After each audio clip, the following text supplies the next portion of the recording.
My question is to the Prime Minister. The government is supporting the setting up of a private luxury resort-style quarantine, but has failed to establish a single purpose-built quarantine facility almost 2 years into the pandemic. Why?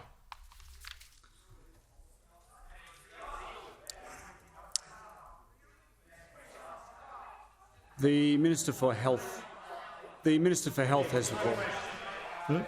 Thank you very much, Mr. Speaker. And I do want to directly the Minister for Health will just wait one moment. The member for Wills is warned. The minister is entitled to give his. The member for Health is entitled to give his response.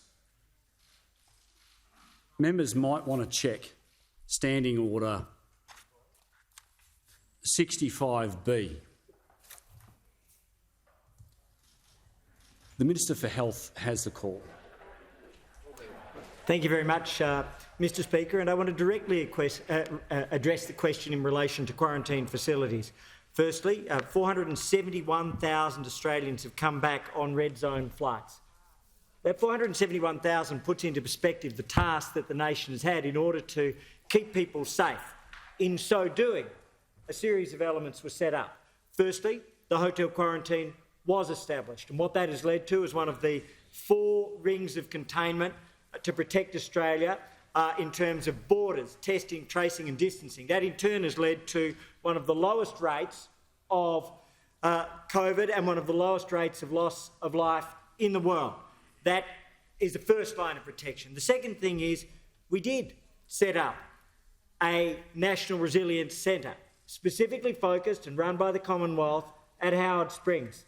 And I will read the advice that I've received and which reflects that which has been put forward, as I understand it, through Jane Holden, the former Secretary of Finance and of Health. Howard Springs maintains the highest standards of infection prevention control practices, and to date there have been no reported instances of transmission between cohorts of international arrivals in quarantine at the centre, and no instance of transmission into the Australian community. The third element that has been set up is the establishment of purpose-built, as opposed to Howard Springs, which already existed and which was adapted and used in a way which has not seen a single case transmitted between cohorts or a single case escape. It is a functioning, highly effective system which has now been taken over by the Northern Territory at their request, as they saw it as their responsibility. In addition to that, though, there is now obviously the facility being developed in Melbourne, as well as facilities in Brisbane and in Perth, which are at different stages of advancement. And so those 3 layers have been established.